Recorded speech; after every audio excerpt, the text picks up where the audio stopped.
Segunda conferência. O herói como profeta. Maomé, Islã.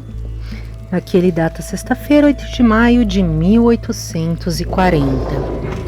Dos primitivos tempos rudes do paganismo, entre os escandinavos do norte, nós avançamos para uma época muito diferente de religião, entre um povo muito diferente, a do maometismo entre os árabes.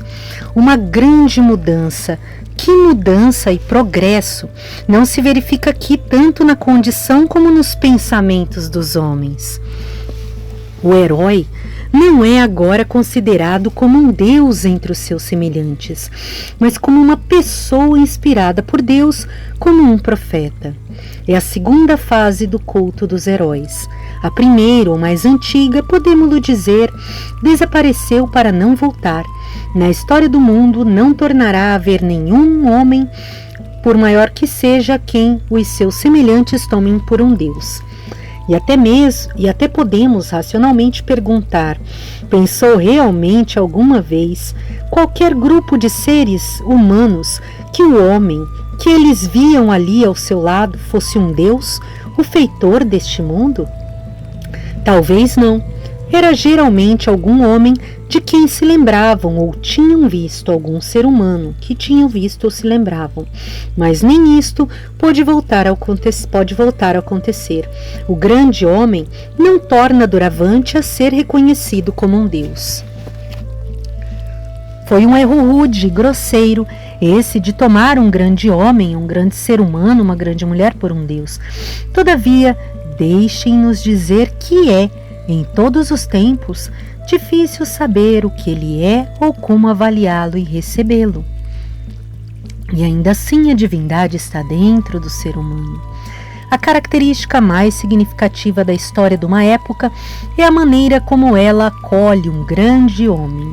Há sempre para os instintos verdadeiros dos homens alguma coisa de divino nele, que o tomem por um deus, por um profeta, ou seja, pelo que for, que é sempre uma grande questão. Pelo modo como lhe respondem, nós penetramos, como através de uma pequena janela, no âmago da condição espiritual desses homens. Porque, no fundo, o grande ser humano, como ele vem da mão da natureza, é sempre a mesma espécie de coisa. Odin, Lutero, Johnson, Burns. Eu espero fazer compreender que estes são todos originariamente do mesmo estofo, que só pela recepção que o mundo lhes faz e pelas formas que assumem é que são desmedidamente diversos. O culto de Odin espanta-nos. Caírem prostrados diante do grande homem, em deliquium, de amor e admiração por ele, e sentirem em seus corações que ele era um habitante dos céus, um Deus. Isto era bastante imperfeito, mas acolher, por exemplo, um Burns como nós o acolhemos, poderemos dominar isso perfeito? O dom mais precioso que o céu pode dar à terra, um homem de gênio, como lhe chamamos, a alma de um ser humano enviada dos céus com uma mensagem de Deus para nós. Isto nós consumimos como vão fogo de artifício, enviado para nos divertir um pouco, e submergimo-lo em cinzas, ruína e ineficiência. Tal recepção de um grande homem eu não chamo muito perfeita. Eu não a chamo muito perfeita. Considerando profundamente, podemos talvez chamar a este caso de Burns um fenômeno ainda mais feio, indicativo de imperfeições ainda mais tristes na condução do gênero humano do que o próprio método escandinavo. Cair em mero e desarrazoado deliquium. Cair em mero e desarrazoado meliquium, ele põe deliquium em itálico, de amor e admiração não era bom, mas tal não amor, desarrazoado e até irracional e desdenhoso é talvez ainda pior. É uma coisa que está sempre mudando, está do culto dos heróis, diferente em cada idade, difícil de fazê-lo bem em qualquer idade. De fato, a coisa mais importante da idade, podemos dizê-lo, é fazê-lo bem. Escolhemos Maomé não como o mais eminente profeta, mas como aquele de quem temos mais liberdade de falar. Ele não é, de modo algum, o mais verdadeiro dos profetas, mas eu considero-o um profeta verdadeiro. Além disso, como não há perigo de nos tornarmos nenhum de nós maometano, tenciono dizer dele todo o bem que com justiça puder. É a maneira de chegar ao seu segredo. Tentemos compreender qual era o conceito que ele fazia do mundo, qual o conceito que o mundo fazia e faz dele. Será então uma questão mais responsável. A hipótese corrente sobre Maomé de que era um impostor premeditado, uma falsidade encarnada, de que sua religião é uma mera massa de charlatanismo e fatuidade, começa realmente agora a ser insustentável por toda a gente. As mentiras que um zelo bem intencionado amontoou em volta desse homem são deprimentes só para nós. Quando Pacoque perguntou a Grotius onde estava a prova daquela história da pomba, treinada para tirar ervilhas do ouvido de Maomé, a fim de passar por um anjo que lhe estivesse ditando, Grotius respondeu que não havia prova nenhuma. É realmente tempo de acabar com tudo isso.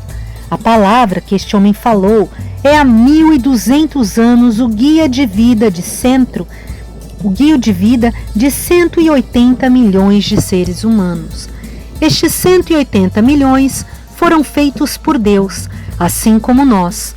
Maior número de criaturas de Deus acreditam nesta hora na palavra de Maomé do que em qualquer outra palavra. Devemos nós supor que era uma peça miserável de prestidigitação espiritual. Devemos nós supor que era uma peça miserável de prestidigitação espiritual. Isso pelo qual tantas criaturas do Todo-Poderoso vieram e morreram. Pergunta: devemos nós supor que era uma peça miserável de prestidigitação espiritual, isso pelo qual tantas criaturas do Todo-Poderoso viveram e morreram? Eu, pela minha parte, não posso formar tal suposição. Acreditarei mais depressa em muitas outras coisas do que nisso. Uma pessoa ficaria inteiramente sem saber de todo o que pensar neste mundo, se o charlatanismo assim medrasse e fosse sancionado aqui. Tais teorias são muito lamentáveis. Se queremos chegar a conhecer qualquer coisa de verdadeira criação de Deus, retiremo-lhes totalmente o nosso crédito. Elas são produto de uma idade de cepticismo, indicam a mais triste paralisia espiritual e a morte-vida das almas dos homens. Teoria mais ateísta, creio, que nunca foi promulgada nesta terra. Um homem falso fundar uma religião? Não, um homem falso não pode construir uma casa de tijolos. Se ele não conhece e não segue verdadeiramente as propriedades da argamassa, do barro cozido e de tudo mais com que trabalha, não é uma casa que ele faz, mas um montão de entulho. Ela não fica ereta durante 12 séculos para alojar 180 milhões de pessoas. Cai imediatamente. Um homem tem de conformar-se às leis da natureza, estar veridicamente em comunhão com a natureza. E a verdade das coisas, quando não a natureza responde-lhe, não, absolutamente não. As especiosidades são especiosas. Sim, um cagliostro, muitos cagliostros, condutores proeminentes do mundo, prosperam com seu charlatanismo durante um dia. E aqui a referência a Cagliostro, eu recomendo o estudo, que é uma referência bastante polêmica, mas tem questões muito interessantes. É como uma nota de banco falsa, eles conseguem passá-la das suas indignas mãos. Outros não eles têm de sofrer por isso. A natureza explode em chamas, em revoluções francesas e coisas parecidas, proclamando com terrível veracidade que as notas falsas são falsas. mas especialmente de um grande homem. Dele aventurou-me a asseverar que é inacreditável tivesse sido outra coisa senão verdadeiro. Isso parece-me ser o fundamento primário dele e de tudo que possa existir nele. Não pode haver nenhum Mirabeau, nenhum Napoleão, Burns ou Cromwell, nenhum homem adequado para fazer qualquer coisa sem que o primeiro que tudo tenha sérios propósitos acerca disso, ser aquilo que eu chamo de um ser humano sincero. Devo dizer que a sinceridade, uma grande, profunda e genuína sinceridade, é a primeira característica de todos os seres humanos em qualquer via heróica. Em sinceridade em primeira instância interna. Não a sinceridade que se chama a si própria sincera. Ah, não, essa é na verdade uma matéria muito pobre, uma sinceridade frívola e conscientemente jactanciosa, a maioria das vezes nada mais que presunção. A sinceridade do grande ser humano é de espécie tal que ele não pode falar dela, nem está cônscio dela às vezes. Do que ele está até mais cônscio, suponho eu, é de insinceridade, porque que o ser humano pode caminhar retamente um só dia pela lei da verdade? Não, o grande homem, o grande ser humano não se vangloria de ser sincero, muito longe disso. Talvez ele nem se pergunte a si próprio se o é. Acho melhor dizer que a sua sinceridade não depende de si próprio, ele não pode deixar de ser sincero. O grande fato da existência é grande para ele. Nem que o tente, ele não pode aliar-se da temerosa presença desta realidade. O seu espírito é assim formado. Ele é grande por isso, primeiro que tudo. Terrível e maravilhoso, real como a vida, real como a morte, é este universo para ele. Mesmo que todos os homens esqueçam essa verdade e caminhem em vão, aparência ele não pode. A todos os momentos a imagem chama, ele põe aqui como uma palavra-chave junta, né? Imagem traço chama. Lhe fere a vista com o seu esplendor, inegável, ali. Desejo que vós tomeis isto como a minha definição primária de um grande ser humano, um grande homem. Um homem pequeno pode ter isto, é acessível a todos os homens que Deus criou, mas um grande ser humano não pode passar sem tal predicado. Tal ser humano é aquilo a que chamamos um ser humano original. Ele vem para nós em primeira mão. É um mensageiro, mensageira, enviado do infinito desconhecido com notícias para nós. Podemos chamar-lhe poeta, profeta, artista, Deus. De uma maneira ou de outra, todos nós sentimos que as palavras que ela profere não são como as palavras dos outros homens, vindo diretamente do fato interno das coisas. Ele vive e tem de viver em comunhão diária com isso. Rumores atoardas não lhe podem ocultar esse fato. Ele fica cego, desabrigado, miserável, seguindo estes rumores. Ele fere-lhe a vista com o seu resplendor.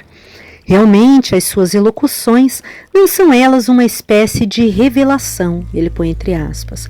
Aquilo que nós devemos chamar assim por falta de algum outro nome. É do coração do mundo que ele vem. Ele faz parte da realidade primária das coisas. Deus tem feito muitas revelações, mas este homem também.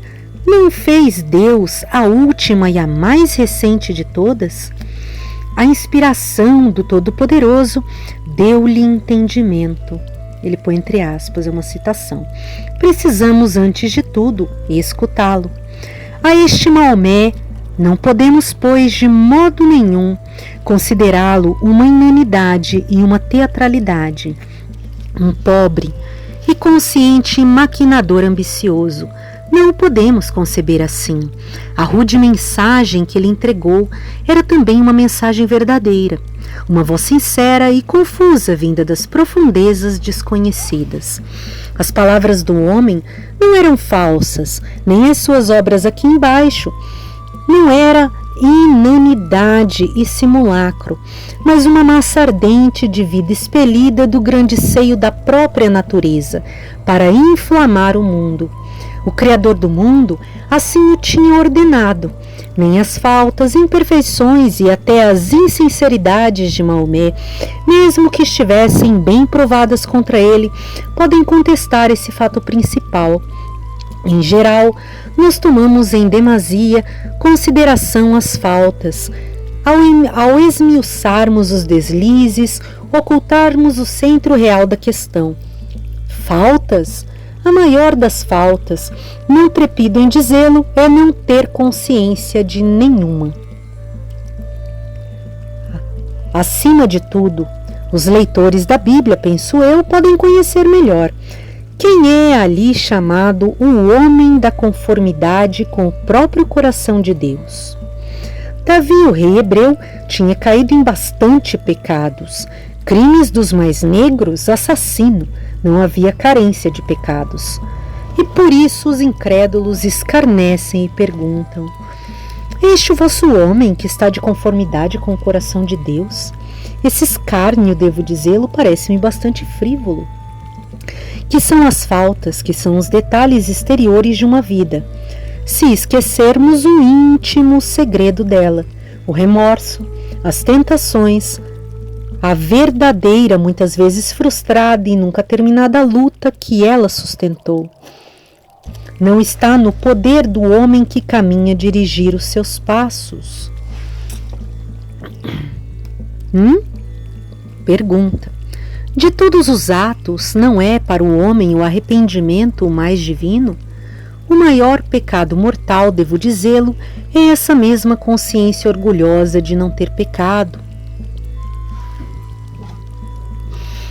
ou de não ter a consciência que reconheça a liberação das culpas. Isso é morte. O coração assim consciente está divorciado da sinceridade, humilde e do fato, está morto. Está tão puramente morto como a areia morta e seca está pura. A vida e a história de Davi, como para nós está escrita naqueles seus salmos, eu considero-a como um emblema com alguma coisa de verdadeiro jamais dado da passagem e da luta moral de um homem aqui embaixo. Todas as almas sinceras verão sempre nela a luta fiel de uma alma sincera para o que é bom e melhor. Luta muitas vezes frustrada, dolorosamente frustrada, quase chegando ao náufrago completo. Todavia, luta nunca terminada, continuamente recomeçada, com lágrimas, arrependimentos e propósito verdadeiramente invencível. Pobre natureza humana! Não é o caminho de um homem, na verdade, sempre isto, uma sucessão de quedas? O homem não pode fazer outra coisa.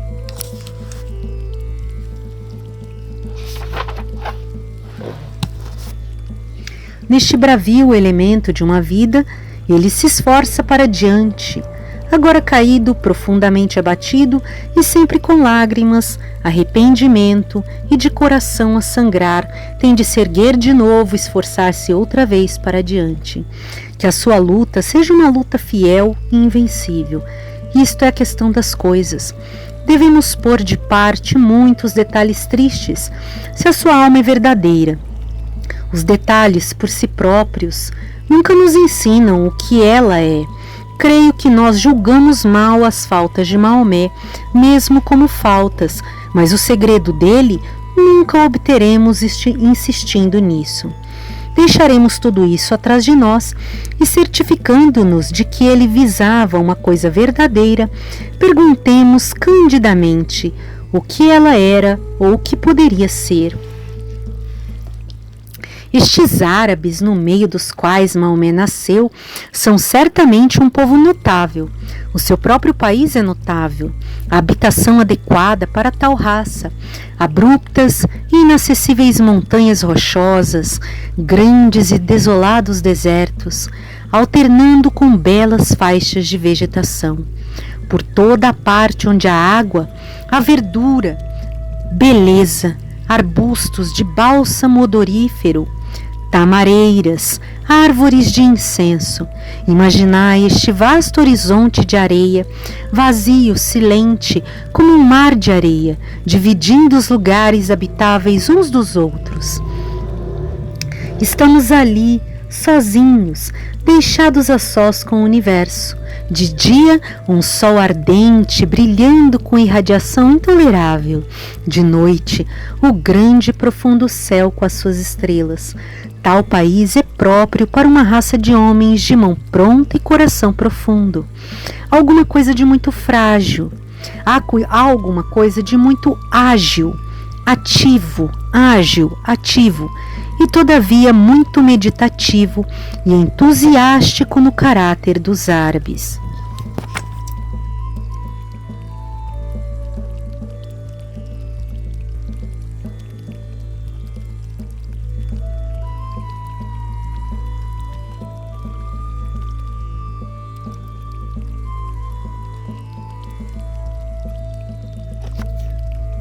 Os persas são chamados franceses do Oriente. Nós chamaremos aos árabes os italianos orientais.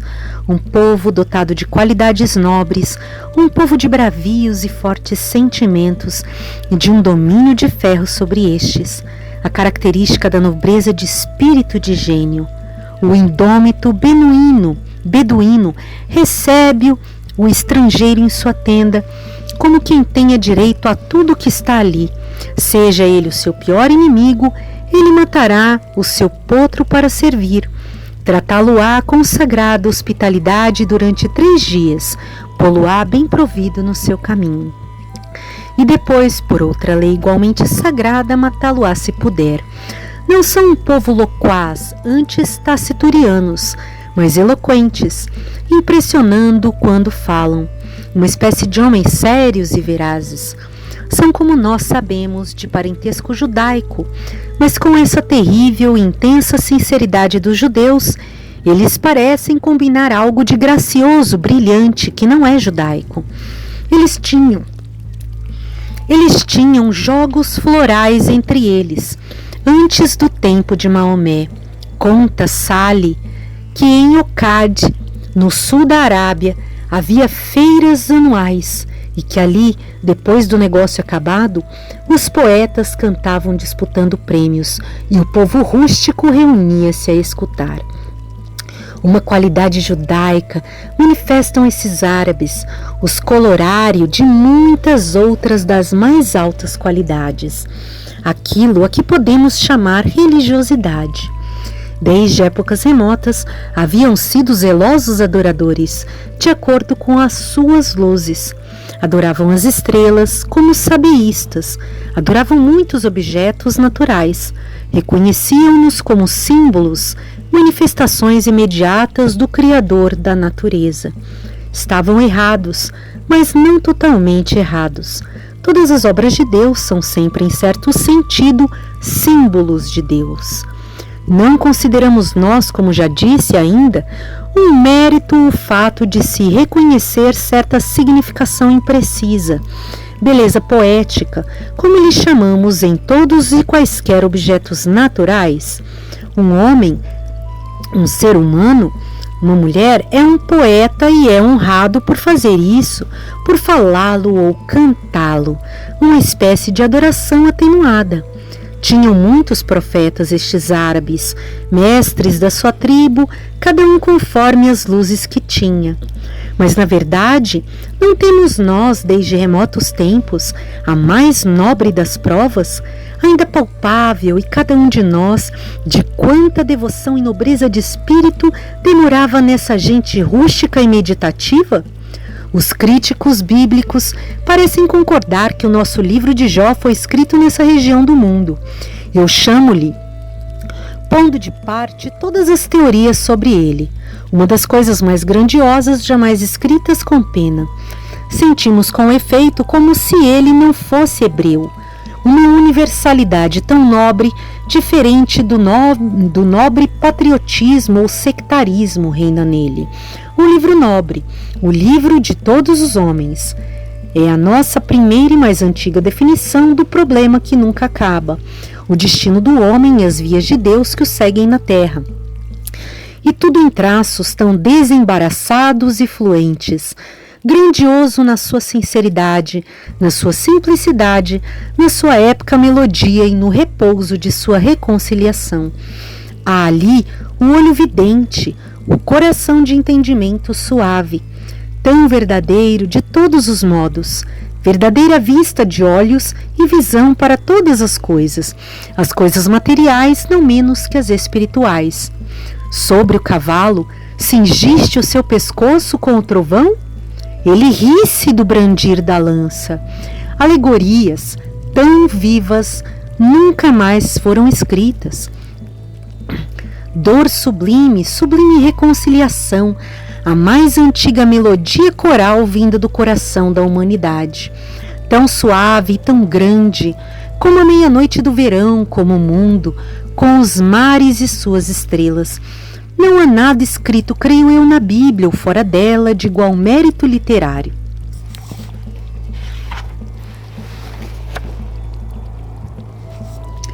Para os árabes idólatras, um dos mais antigos e universais objetos de adoração era aquela pedra negra, ainda guardada no edifício chamado Kaabá, em Meca.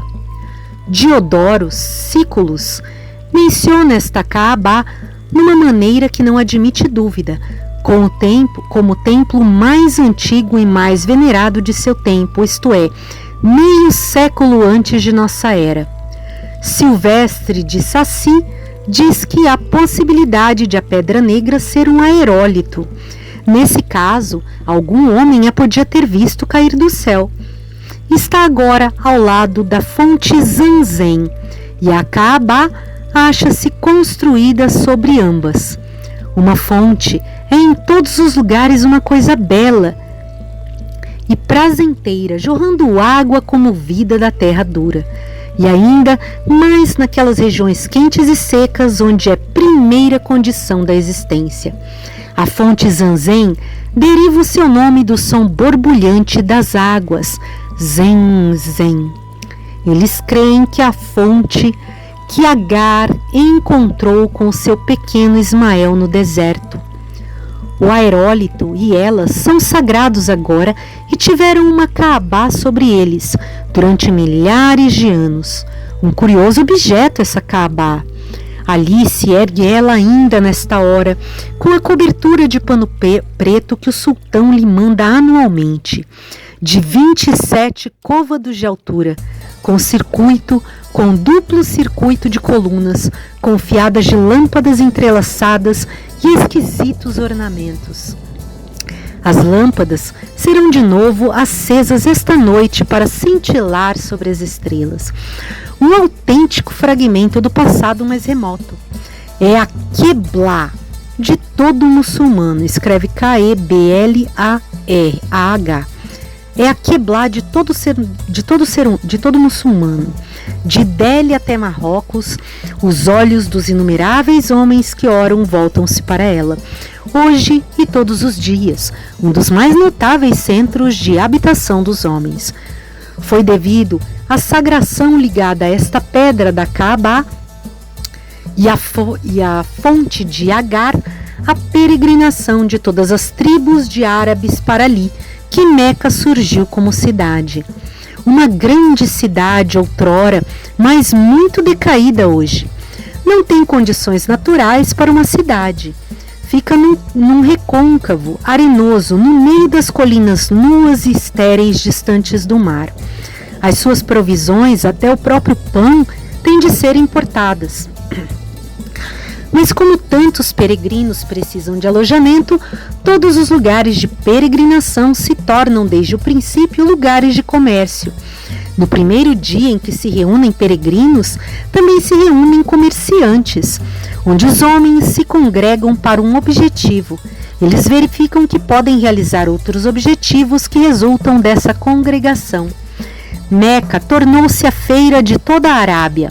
É deste modo o principal mercado e armazém de todo o comércio que se fazia entre a Índia e os países ocidentais, Síria, Egito e até a Itália. Chegou a ter uma população de 100.000 almas. compradores, despachantes de produtos orientais e ocidentais, importadores para o seu próprio uso de provisões e trigo. O governo era uma espécie irregular de república aristocrática, não sem uma tintura de teocracia. 10 homens de uma tribo principal, escolhidos de modo um tanto arbitrário, eram governadores de Meca e guardas de Caabá. Os Coraixitas eram a tribo principal no tempo de Maomé, e sua família pertencia a essa tribo. O resto da nação, fracionado e separado por desertos, vivia sob rudes governos patriarcais, semelhantes exercidos por um ou por vários, e compunham-se de criadores de gado, carreteiros, negociantes, geralmente também de ladrões, estando as mais das vezes em guerra uns com os outros ou com todos, não ligados por nenhum laço concreto a não ser esta união na Caabá, onde todas as formas de idolatria árabe se congregavam em adoração comum. Ligados poderosamente pelo íntimo e indissolúvel laço de um sangue e uma língua comuns. Desta forma, viveram os árabes longas idades sem serem notados pelo mundo, um povo de grandes qualidades, esperando inconscientemente o dia em que se tornassem notáveis a todo o mundo. As suas idolatrias parecem terem caído em estado vacilante. Muita coisa se estava tornando em confusão e fermentação entre eles. Notícias obscuras do acontecimento mais importante jamais ocorrido no mundo, a vida e a morte do homem divino da Judéia, ao mesmo tempo o sintoma e a causa de incomensurável mudança para todos os povos do mundo.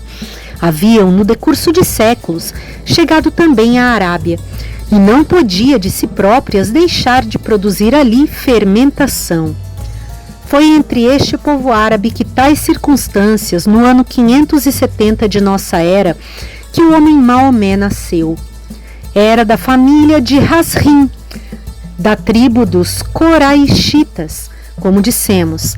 Apesar de pobre, aparentado com as principais pessoas de sua terra. Pouco antes de nascer, perdeu o pai, da idade de 6 anos também a mãe, mulher notada pela sua beleza, pelo seu valor e pelo seu senso. Ficou a cargo da avó um velho de 100 anos. Um bom ancião, o pai de Maomé, Abdala, havia sido o seu filho favorito e o mais novo. Ele viu em Maomé com os seus olhos cansados por uma longa vida de um século, o perdido Abdala de volta novamente ao mundo, tudo o que restava de Abdala. Amava o pequeno rapaz órfão intensamente. Costumava dizer: deviam ter cuidado com esse belo e pequeno rapaz. Nada na sua família era mais precioso do que ele.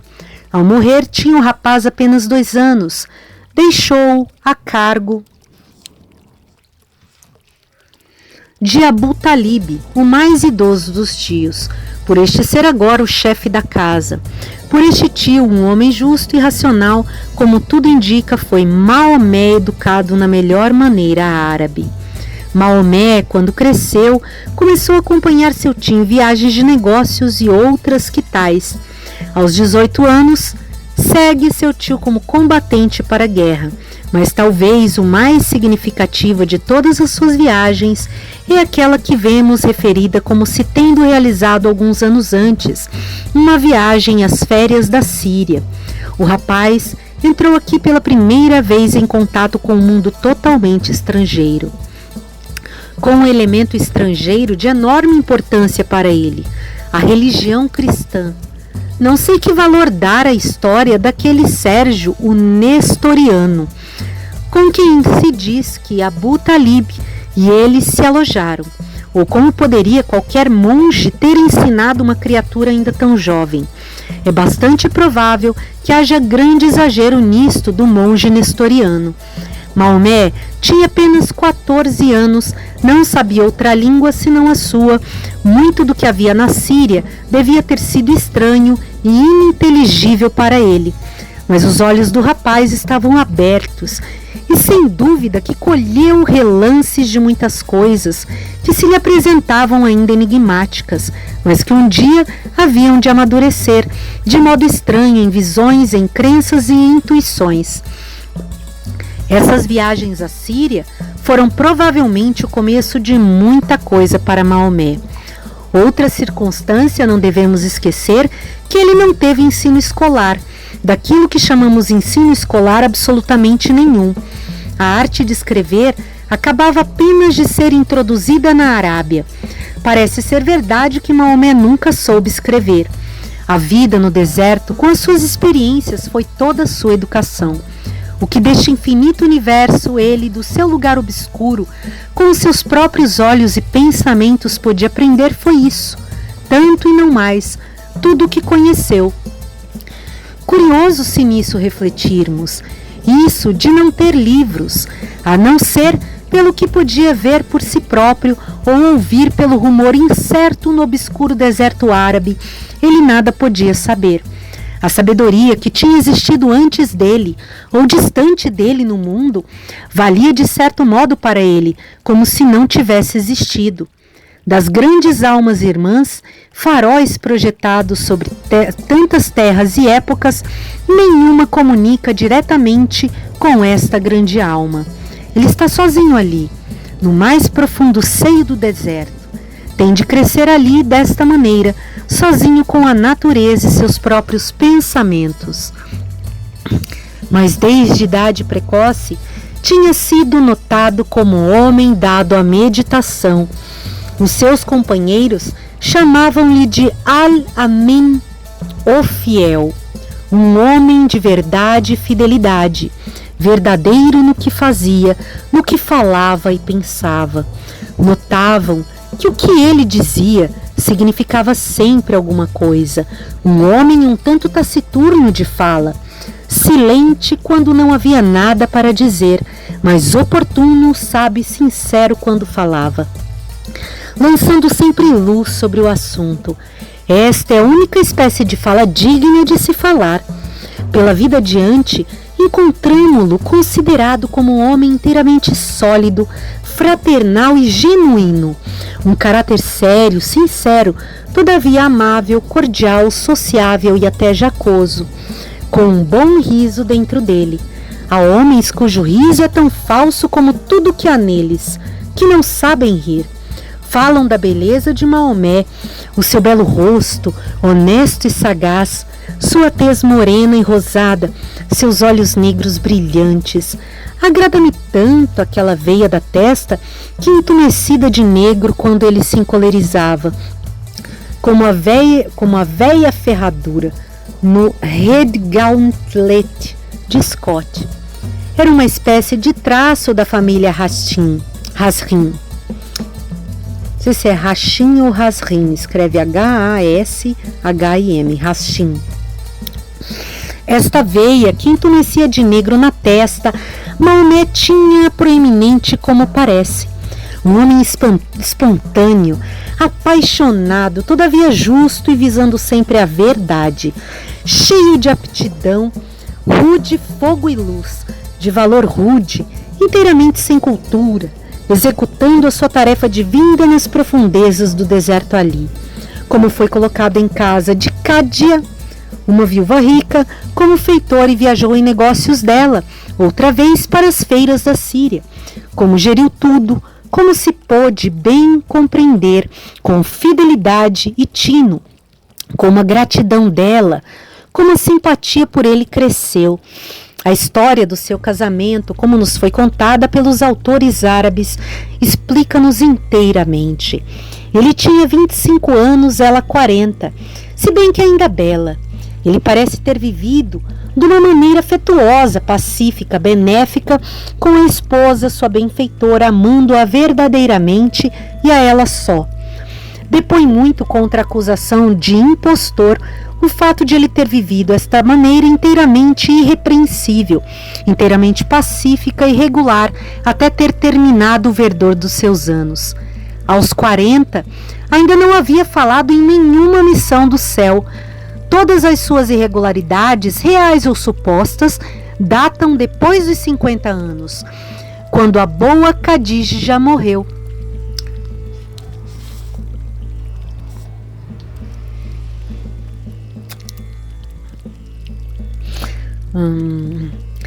Toda a sua ambição, ele põe ambição entre aspas, parece ter consistido até aqui em viver uma vida honesta, e a sua fama, a mera boa opinião dos vizinhos que conheciam, tinham-lhe bastado até aqui. Não foi senão quando já se estava tornando velho, com o calor pruriente da sua vida todo arrefecido, e quando a paz começava a ser a coisa principal que o mundo lhe podia dar, que ele se iniciou na carreira da ambição e, desmentindo todo o seu passado caráter e existência, se transformou num miserável e oco charlatão para adquirir aquilo que já não podia gozar. Por minha parte, não ponho fé nenhuma nisso. Ah não, este filho do deserto, de coração profundo, com seus olhos negros e brilhantes e alma aberta, profunda e sociável, tinha nele pensamentos muito diferentes da ambição. Alma silenciosa e grande, ele era um daqueles que não pode deixar de agir a sério, a quem a própria natureza impusera que fosse sincero, ao passo que outros se movem num círculo de fórmulas e teorias, contentes de assim viverem. Este homem não podia envolver-se em fórmulas, a sós com sua própria alma via a realidade das coisas.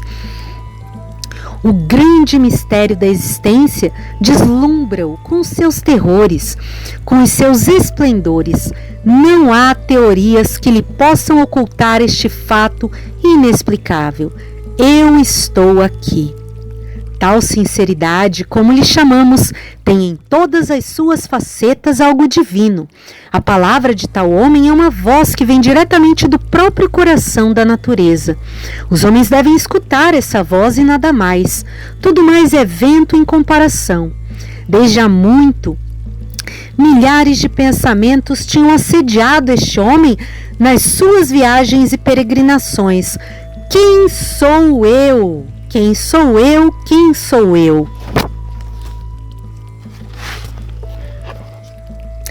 Quem é essa insondável coisa em que vivo, que os homens chamam de universo? Quem é essa insondável coisa em que vivo, que os seres humanos chamam de universo? Que é a vida? O que é a morte? Em que devo crer? Que devo fazer? Que sou eu? Que é essa insondável coisa em que vivo, que os homens chamam universo? Que é a vida? Que é a morte? Em que devo crer? Que devo fazer? Os rochedos abruptos do Monte Arara, no Monte Sinai, as tristes solidões arenosas não respondiam. O grande céu, rolando silente em cima, com as suas estrelas de cintilação azul, não respondiam. Não havia resposta. A própria alma do homem e o que de inspiração de Deus que nela havia tinham de responder.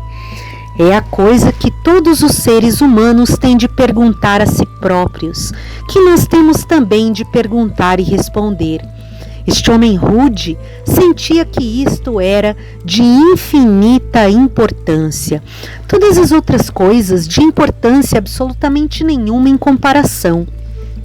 O jargão das argumentativas seitas gregas, vagas tradições dos judeus, a estúpida rotina da idolatria árabe, nestes não havia resposta. Um herói, como eu repito, tem esta primeira distinção, a que na verdade podemos chamar primeira e última, o alfa e o ômega do seu inteiro heroísmo, que ele olha através das aparências das coisas para dentro das coisas. O uso e o costume, teorias respeitáveis, fórmulas respeitáveis, tudo isso é bom ou não é bom?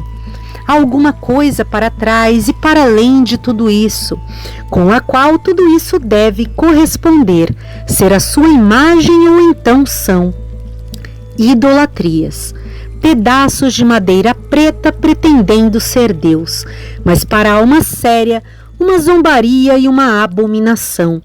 As idolatrias, por mais douradas que sejam, apadrinhadas pelos chefes coraixitas não representam nada para este homem, apesar de todos os homens viverem à sombra delas, de que servem. A grande realidade apresenta-se-lhe ali, de olhar severo. Ele tem de responder-lhe ou morrer miseravelmente. Agora, mesmo agora, ou então nunca mais em toda eternidade. Responde, tu tens de encontrar uma resposta. Ambição? De que podia servir toda a Arábia para este homem com a coroa do grego Heráclito ou do persa Chósroes? Ou do persa Chosroes, e todas as coroas da terra? De que lhe poderia servir isto para ele? Não era da terra que ele queria ouvir falar, era do céu em cima e do inferno embaixo. Todas as coroas e soberanias, fossem quais fossem, onde estariam elas em alguns breves anos? Ser sheik de Meca ou da Arábia, e porém-vos um pedaço de pau dourado na vossa mão. Será isso a salvação de uma pessoa? Penso decididamente que não. Temos absolutamente de abandonar essa hipótese de impostor como não crível. Nem sequer devemos ser indulgentes para ela, repudiando-a abertamente. Maomé tinha por costume retirar-se anualmente durante o mês do Ramadã, para a solidão e o silêncio, como na verdade era prática dos árabes, uma prática digna de louvor que tal homem, acima de tudo, devia achar natural e útil. Comungava com o seu próprio coração, no silêncio das montanhas, ele próprio, silente, aberto para as pequenas vozes silenciosas. Estava esta prática em verdadeiro acordo com a sua natureza. Maomé já tinha 40 anos, quando depois de se ter retirado para uma caverna no Monte Arara, perto de Meca, durante este Ramadã, a fim de passar o mês em oração e meditação sobre aqueles grandes problemas, disse um dia a sua esposa Khadija, que com o trem de sua casa se achava com ele ou perto dele esse ano, que por inefável e especial favor do céu havia agora descoberto tudo, que já não estava na dúvida e na escuridão, mas via tudo, que todos esses ídolos e fórmulas, religiões, nada eram, miseráveis pedaços de madeira, que havia um único Deus dentro de tudo e por cima de tudo, e que devíamos abandonar todos os ídolos e olhar para ele. Ele aqui com E maiúsculo, né, se referindo à deidade. Que Deus é grande e que nada mais é grande. Ele é realidade. Os ídolos de madeira não são reais. Ele é real. Ele fez-nos a princípio e sustém-nos ainda, nós e todas as coisas. Somos apenas a sombra dele. Uma vestidura transitória velando o esplendor eterno. Alá Akbar, Deus é grande. Alá Akbar. E depois também Islã, que nos devemos submeter a Deus, que toda a nossa força consiste em resignada submissão a Ele, seja o que for que Ele nos faça, para este mundo e para o outro. A coisa que Ele nos manda, seja a morte, pior que a morte, é a melhor. Nós resignamo-nos em Deus. Se isso é o Islã, disse Goethe, não vivemos todos nós no Islã? Sim, todos nós que temos alguma vida moral vivemos assim. Tem sido sempre considerada a mais alta sabedoria para um homem, não apenas que ele se submeta à necessidade. A necessidade fala-o submeter-se, mas saber e crer bem que a coisa mais dura que a necessidade ordenou era mais sábia, melhor a coisa que ali faltava. Cessar com a sua louca pretensão de escrutar este grande mundo de Deus na sua pequena fração de um cérebro. Saber que esse mundo tem incontestavelmente, se bem que muito para além do alcance de nossas lucubrações, uma lei justa, que a alma dele é Deus, que o seu papel nele é conformar-se à lei do todo e em devoto silêncio segui-la. Digo que isto é ainda a única verdadeira moralidade conhecida.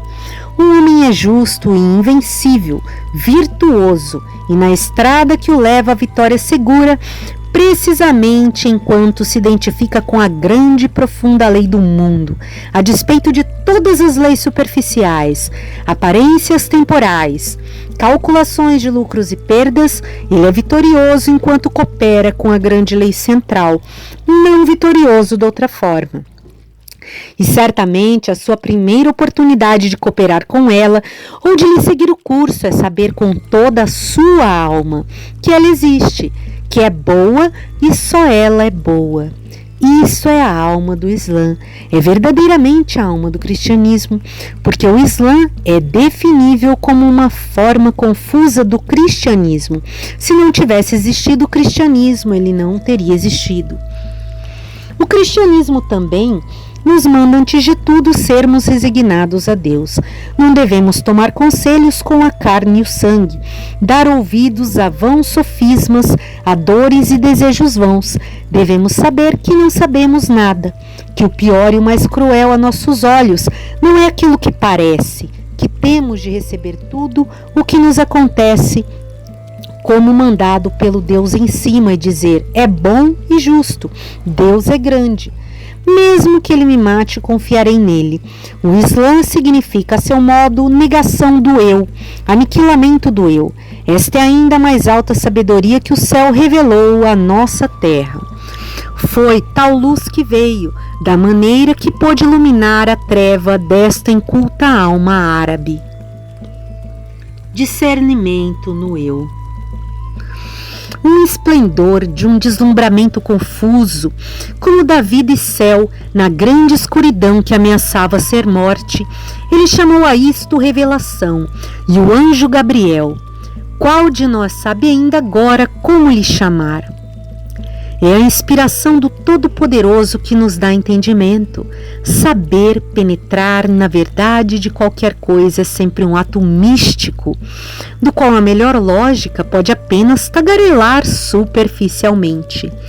Não é a crença o verdadeiro milagre que anuncia Deus, diz Novalis, que a alma inteira de Maomé, inflamada com esta grande verdade que lhe era concedida, sentisse que ela era importante, e a única coisa importante era muito natural. A crença, então isso é bem interessante, ele está falando da crença, não especificamente aqui, seria uma forma de entender, mas não é especificamente a crença numa doutrina ou outra, mas é o que é que crê que seja possível ou não, que torna possível ou não. E aí o desenvolvimento do ser humano dentro do contexto, atualizando para junto com os outros estudos, seria também fazer o discernimento do que é do individual do um e do outro, né? E ao mesmo tempo como é que você integra isso dentro do todo de uma forma respeitosa ao campo eletromagnético. De novo, que a alma inteira de Maomé, inflamada com esta grande verdade, que lhe era concedida, sentisse que ela era importante, a única coisa importante era muito natural, que a providência o tinha inefavelmente honrado, revelando-lhe, salvando-o da morte e das trevas, que ele por isso era obrigado a torná-la conhecida de todas as criaturas. Isso é o que é significado por Maomé, é o profeta de Deus. Isto também não deixa de ter o seu verdadeiro significado. A boa Khadija, podemos imaginá-lo, escutou-o com pasmo, com dúvida. Por fim respondeu: sim, era verdade isto que ele dizia. Podemos imaginar também a gratidão ilimitada de Maomé, e como de todas as bondades que ela lhe tinha feito, esta de acreditar na palavra séria e veemente que ele agora falava era a maior. E certo, diz Novalis, que a minha convicção ganha infinitamente no momento em que outra alma acredita nela. É um favor ilimitado. Ele nunca esqueceu essa boa Khadija. Muito tempo depois, Aisha, a sua jovem esposa favorita, uma mulher que na verdade se distinguiu entre os muçulmanos por todas as espécies de qualidades durante toda sua longa vida, esta jovem e a brilhante Aisha perguntou-lhe um dia: então, eu não sou melhor que Khadija? Ela era viúva, velha e tinha perdido seus encantos. Tu amas-me mais do que amaste? Não, por Alá, respondeu Maomé. Não, por Alá. Ela acreditou em mim quando ninguém mais acreditava. Em todo o mundo eu tinha apenas um amigo e esse era ela. Seid, o seu escravo, também acreditava nele. Estes, com seu jovem primo Ali, filho de Abu Talib, foram seus primeiros conversos. Ele falava de sua doutrina a este homem e aquele, mas a maioria tratava-o como um ridículo, com indiferença. Em 3 anos, ao que parece, só conseguiu 3 adeptos. A seu progresso era bastante lento. O estímulo para prosseguir era o estímulo usual que tal homem encontra em tal caso. Após uns 3 anos de pequeno êxito, convidou 40 dos seus parentes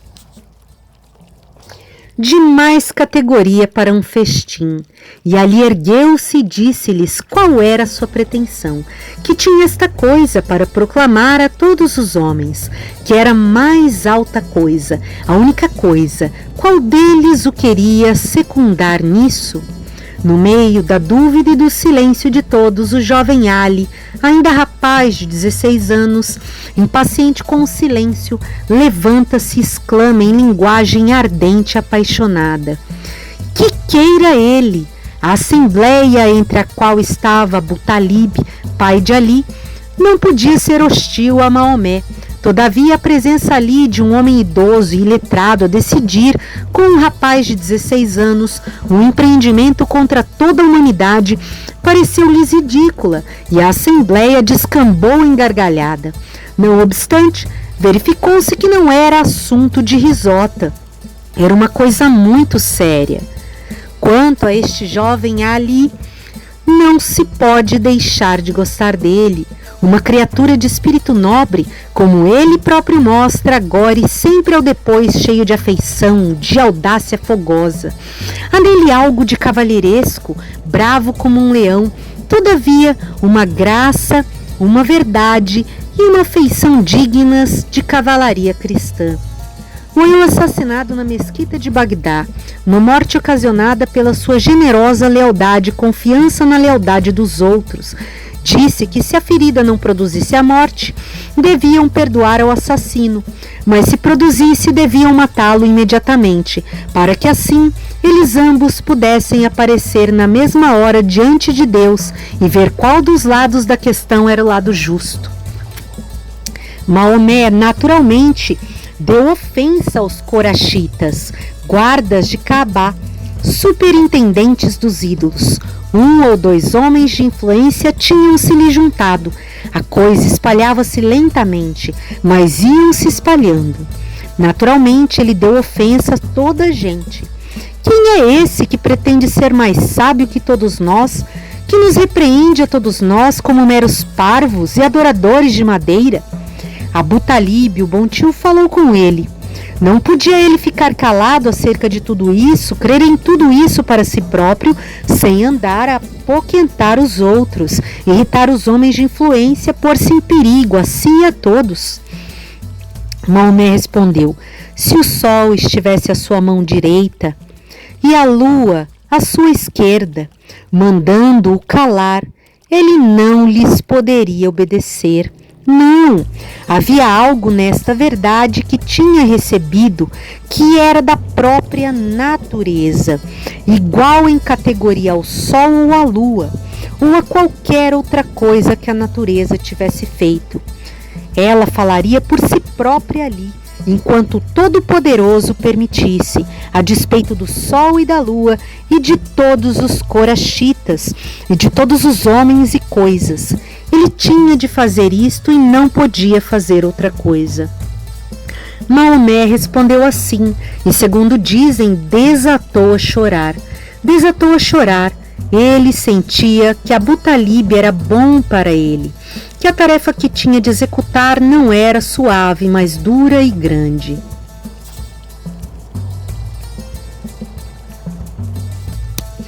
Continuou a falar para aqueles que o queriam escutar, publicando a sua doutrina entre os peregrinos que vinham a Meca, ganhando aderentes neste lugar e naquele.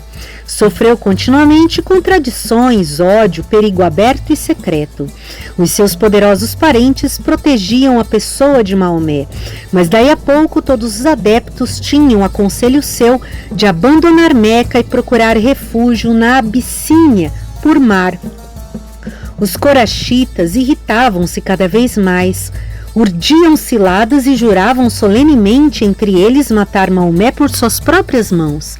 Abu Talib tinha morrido e a boa Khadija estava morta. Maomé não precisa da nossa simpatia, mas as suas perspectivas nesta ocasião eram das mais lúgubres. Teve de esconder-se em cavernas, fugir disfarçado, correr para aqui e para acolá sem lar, em contínuo perigo de vida. Mais do que uma vez parecia que tudo havia terminado para ele, mais do que uma vez dependera de um mínimo incidente, da montada de algum cavaleiro se assustar, ou de coisa semelhante, que Maomé e sua doutrina não tivessem acabado ali, sem ninguém mais ter ouvido falar deles. Mas não era assim que isso devia terminar.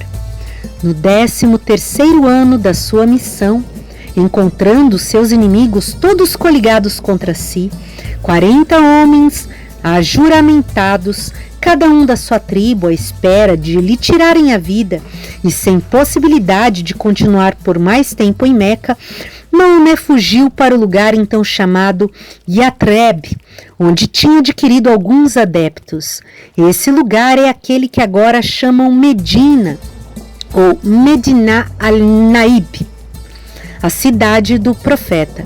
Devido a essas circunstâncias, ficava a umas 200 milhas de distância, através de rochedos e desertos. Não sem grande dificuldade, de maneira que podemos imaginar, escapou-se para ali, sendo bem recebido. Todo o Oriente data sua era desta fuga. Égira, como eles lhe chamaram. O ano 1 desta égira é o de 622 da nossa era, o 53º da vida de Maomé. Estava agora ficando velho, os seus amigos iam morrendo um a um, o seu caminho achava-se obstruído, povoado de perigos, a face exterior das coisas era desesperada para ele, e só no seu próprio coração é que podia encontrar esperança. Sucede assim a todos os homens em casos iguais. Até aqui, Maomé tinha prometido propagar a sua religião só pela pregação e persuasão. Mas agora, expulso indecorosamente da sua terra natal, visto que homens injustos não só não tinham dado ouvidos à sua veemente mensagem do céu, ao grito profundo do seu coração, mas nem o queriam deixar viver se ele continuasse a proclamá-la,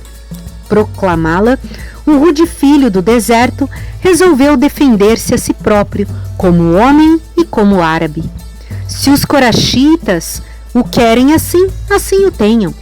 A mensagem, que seria de infinita importância para eles e para todos os homens, não a quiseram escutar. Calaram-na aos pés com violência arrematada, com ferro e assassínio. Então, que o ferro os ponha à prova. 10 anos mais tarde se passaram na vida de Maomé, todos de peleja, de trabalhos e lutas impetuosas e incansáveis, com o resultado que nós sabemos. Muito se tem dito de Maomé propagar a sua religião pela espada.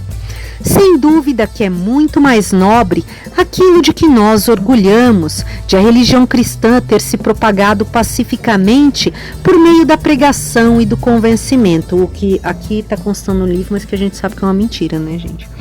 A religião cristã se propagou à custa de muito assassinato e opressão, né?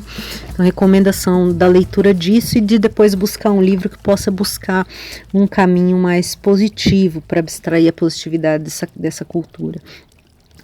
Todavia, se tomamos isto por argumento da verdade ou da falsidade de uma religião, cometemos um grande erro. Sim, a espada, mas onde obter a espada? Toda a opinião nova, no seu começo, está precisamente em minoria de um. Habita ainda só na cabeça do único homem. Um único homem em todo mundo acredita nela. Um único homem contra todos os homens. Que ele pegue numa espada e tente propagá-la com ela. Isso pouca vantagem lhe traz. O que ele precisa primeiro é obter a espada. Em suma, uma coisa propaga-se como pode. Não vemos nós mesmos na religião cristã que ela nem sempre desdenhou da espada desde o momento que tinha uma à mão? A conversão que Carlos Magno fez dos saxões não foi por pregação? A conversão que Carlos Magno fez dos saxões não foi por pregação. Pouco me importo da espada. Concedo que uma coisa lute por si neste mundo, com qualquer espada ou língua ou apetrecho que possua, ou de que possa lançar mão. Deixemo-la pregar, panfletar e lutar e agitar-se o mais que possa, e fazer com o bico e com as garras tudo de que é capaz. O que é certo é que no decurso de sua carreira ela não conquistará nada do que não mereça ser conquistado e conquistará tudo do que mereça ser conquistado. O que é melhor do que ela não pode eliminar, mas só o que é pior. Neste grande duelo, a própria natureza é o árbitro e não pode errar. A coisa que está profundamente enraizada na natureza, aquela que podemos chamar a mais verdadeira. Essa e não outra encontrá-la-emos finalmente a crescer. Aqui,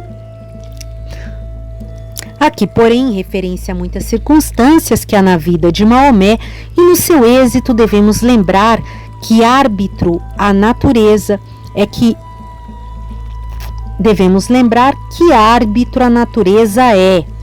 Que grandeza, que equilíbrio de profundeza e tolerância há nela. Vós pegais em trigo para lançar no seio da terra. O vosso trigo pode estar misturado com alimpaduras, palha gretada, varreduras de celeiro, pó e todo entulho imaginável. Não importa. Vós lançai-lo para dentro da terra justa e bondosa. Ela faz crescer este trigo. Todo o entulho ela absorve-o silentemente, amortalha-o dentro dela e não quer saber mais dele. O trigo amarelo está crescendo. A boa terra está silente sobre todo o resto. Converteu também todo o resto em algum benefício e não fez queixume nenhum. Assim procede em toda parte essa natureza.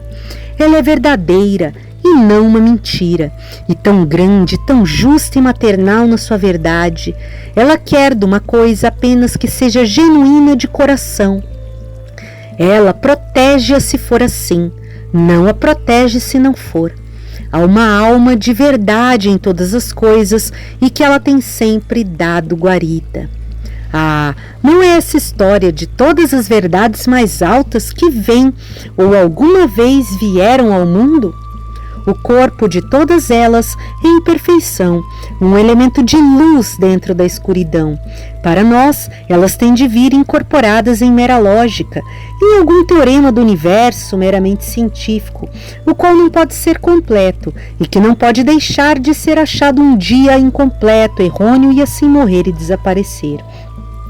O corpo de todas as verdades morre, e todavia em todas, sem dúvida, há uma alma que nunca morre, a qual, em nova e sempre mais nobre incorporação, vive tão imortal como o próprio ser humano. É desta forma que a natureza age. A genuína essência da verdade nunca morre. Que ela seja genuína, uma voz vinda da grande profundidade da natureza, eis o assunto a julgar no tribunal da natureza. O que nós chamamos puro ou impuro não é para ela a questão final. Não, quanto joio há em vós. Mas se vós tendes algum trigo puro, eu poderia dizer a muitos homens, sim, vós sois puros, mas sois joio. hipóteses sinceras, superficialidades, formalidades. Nunca estivestes em contato absolutamente nenhum com o grande coração do universo. Não sois verdadeiramente puros nem impuros. Não sois nada. A natureza nada tem a tratar convosco. Ao credo de Maomé, nós chamamos uma espécie de cristianismo.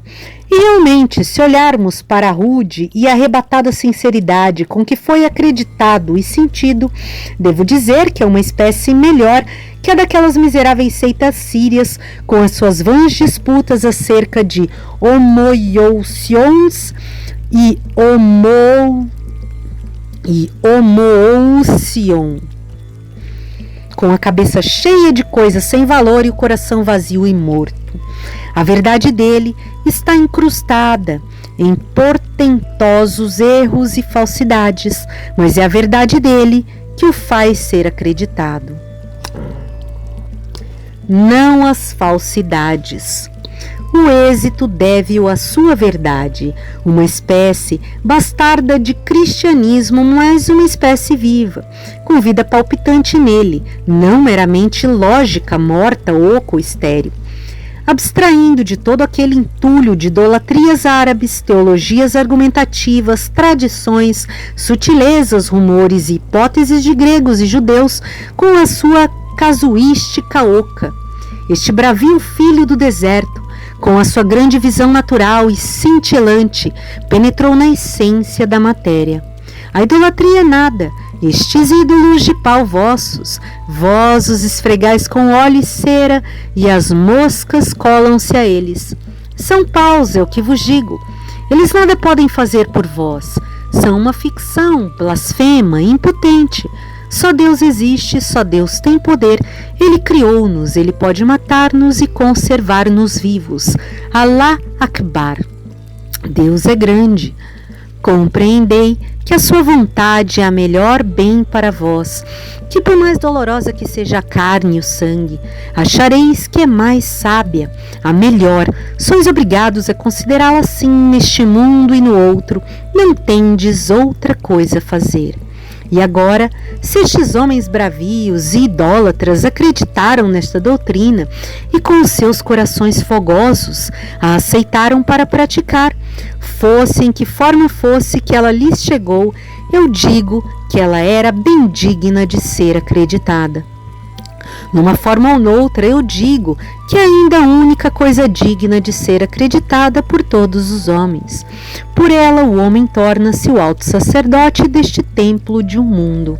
Está em harmonia com os decretos do autor deste mundo, cooperando com eles, não lhes resistindo vãmente.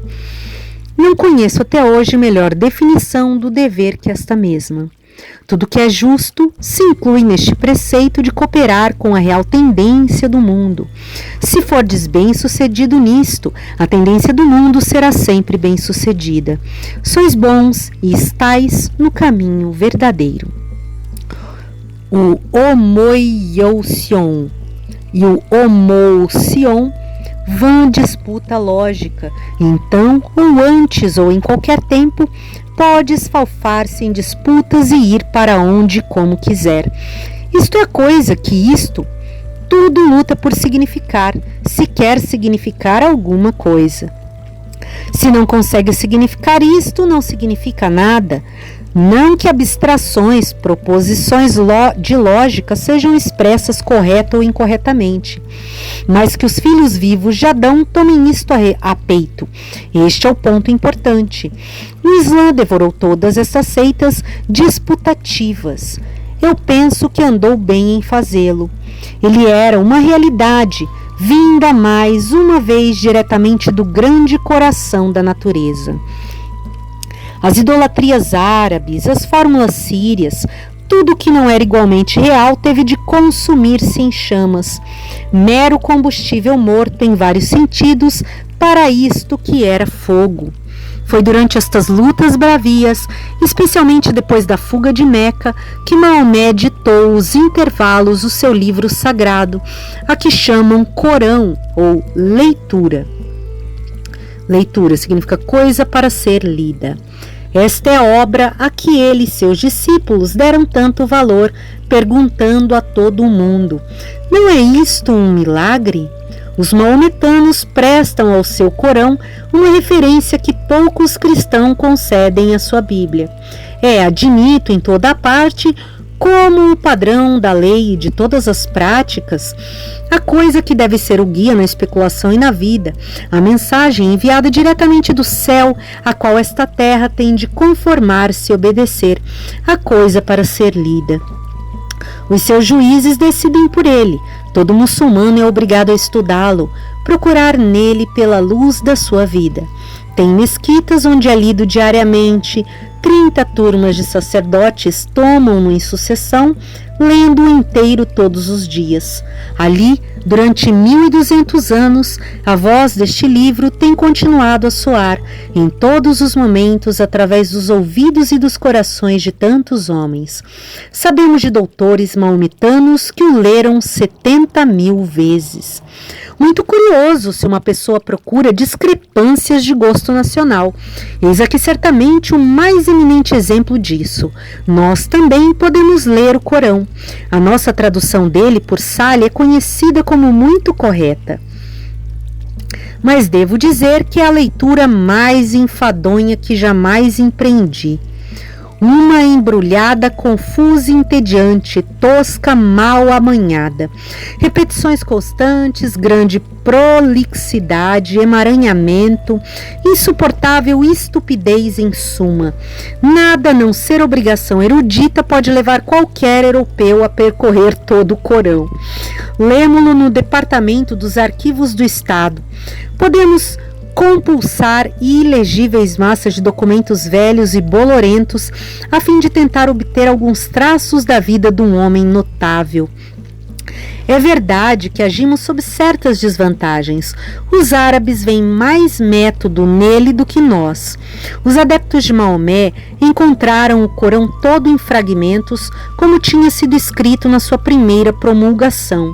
Muito dele, dizem, em omoplatas de carneiro, arremessadas à toa para um baú, e publicaram-no sem qualquer ordem que se perceba, quanto a tempo ou a outra qualquer divisão, meramente tentando, como parece, inserir primeiro os capítulos mais longos.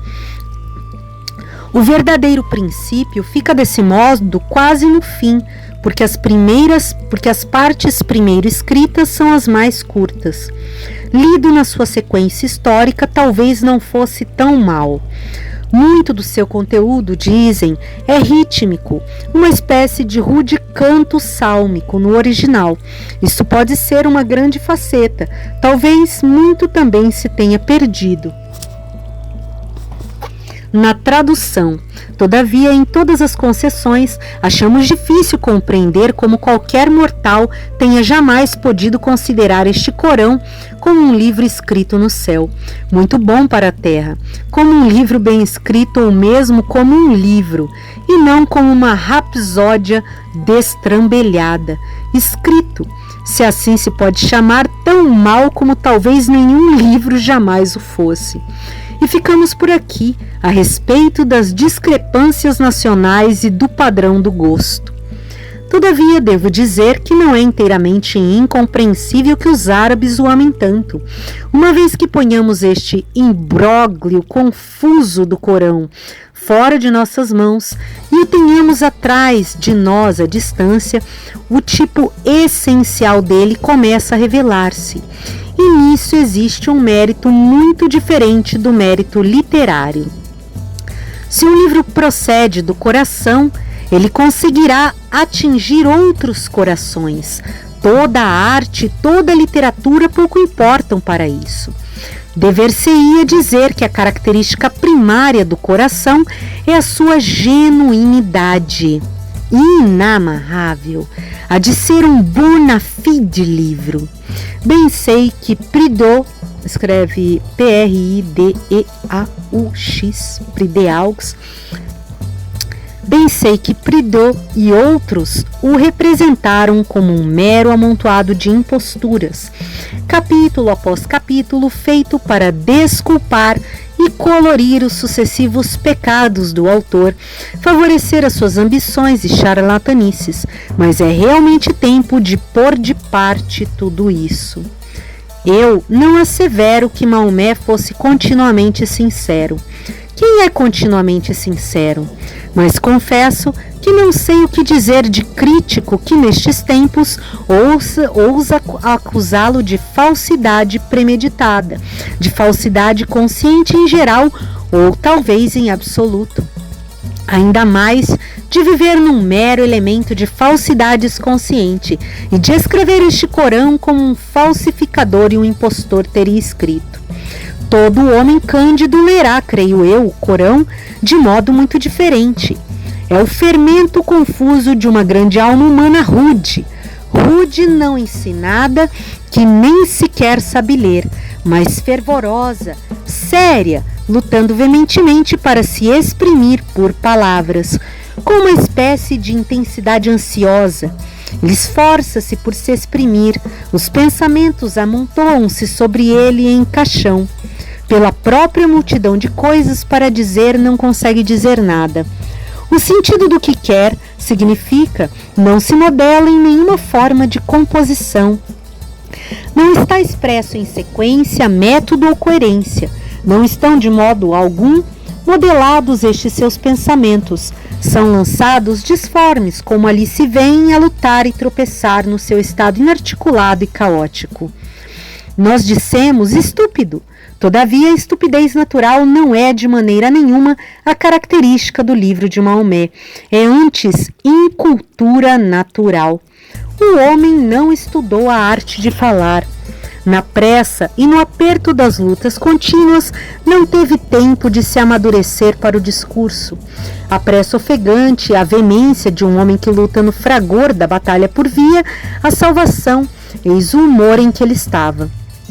Uma pessoa temerária pela própria magnitude dos seus desígnios, ele não consegue articular-se em palavras. As sucessivas expressões de uma alma naquele humor, colorida por várias vicissitudes de 23 anos, agora bem expressas, logo pior, isto é o Corão.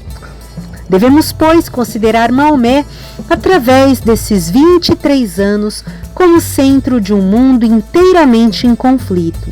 Batalhas com os corachitas e os pagãos, questões entre a sua própria gente, hesitação do seu próprio coração bravio, tudo isto tinha num perpétuo rodopio sem a sua alma jamais lugar de descanso. Em noites de vigília, como podemos imaginar, a alma bravia deste homem, agitada no meio destes vórtices, saudaria qualquer decisão para essas confusões, como uma verdadeira luz vinda do céu.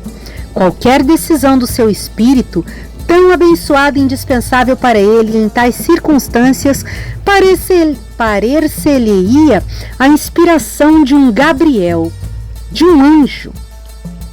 Falsificador ou pelotiqueiro? Não, este grande coração fogoso, efervescente, fervendo como uma grande fornalha de pensamentos, não era de um pelotiqueiro. A sua vida era um fato para ele, o universo de Deus um tremendo fato e realidade. Ele tem faltas bastantes. O homem era um inculto e semibárbaro filho da natureza, com muito do beduíno ainda agarrado a ele. Devemos considerá-lo assim, Maomé. Mas um miserável simulacro, um ávido impostor sem olhos nem coração, praticando por um prato de lentilhas trapaças tão blasfemas, falsificação de documentos celestiais, contínua alta traição contra o seu Criador e o seu eu, nós não queremos nem o podemos considerar. Sinceridade em todos os sentidos parece-me ser o mérito do Corão, aquilo que o tornou precioso para os bravios homens árabes. É afinal o primeiro e o último mérito de um livro, dá origem a méritos de todas as espécies, e até no fundo ela só por si pode dar origem a qualquer espécie de mérito. É curioso observar que através dessas mesmas toscas da tradição, vituperação, queixa e jaculatória do Corão, se encontra aqui e ali uma veia de intuição direta e verdadeira daquilo a que podíamos quase chamar poesia. O corpo do livro é feito de mera tradição e de, por assim dizer, veemente, entusiástica pregação improvisada. Ele recorre continuamente às antigas histórias dos profetas, como elas eram correntes na memória dos árabes, como profeta após profeta, o profeta Abraão, o profeta Rude, o profeta Moisés, profetas cristãos e outros profetas, verdadeiros ou fabulosos, tinham vindo a esta tribo e aquela, ademostrando os homens dos seus pecados, e tinham sido recebidos por elas como Maomé foi, o que era de grande consolação para ele. Estas coisas ele repete 10, talvez 20 vezes, de novo e sempre de novo, com insistência enfadonha, nunca cessa de as repetir.